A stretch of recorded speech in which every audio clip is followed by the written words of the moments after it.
So for the Shabbat or the Sabbath, Jesus came for the fulfillment.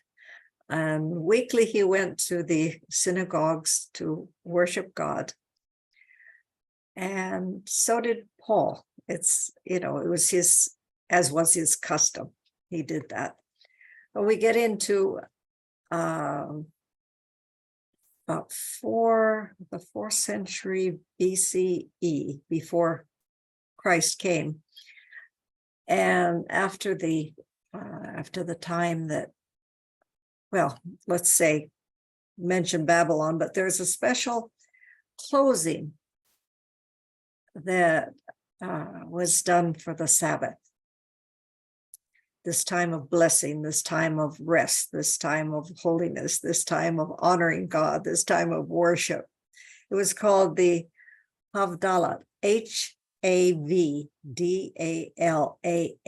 So it's a ceremony of the completing of Shabbat. And it was especially around families, because families would get together a Friday evening around sundown, and they would go through their what they would say for their meals and their blessings, and so they would get together with expectation and joy and reverence the holiness of the Sabbath, the Shabbat. So this closing ceremony would just give extra honor to God and just kind of separate because they're going into after the sundown of Saturday, they're going into the usual week. So it's kind of like dividing light and darkness, or holiness and ordinariness, and so this ceremony or celebration was the time to just say, hey, we've honored God, he's blessed us. And it would teach the children, because it was very, very important.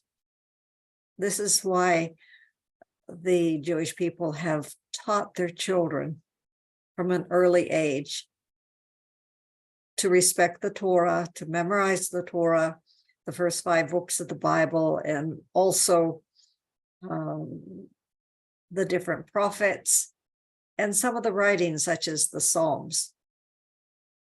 So it was great that the family would get together and joyfully celebrate the time that God has set aside for them to bless them, whether they remember creation, whether they remember the eternal, which is now Jesus came and left.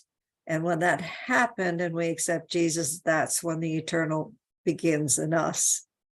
So we'll talk a little bit about Hebrews and entering that rest in the Spirit. So we work in the power of the Spirit, but also there's a rest in the Spirit. And that's part of our blessings.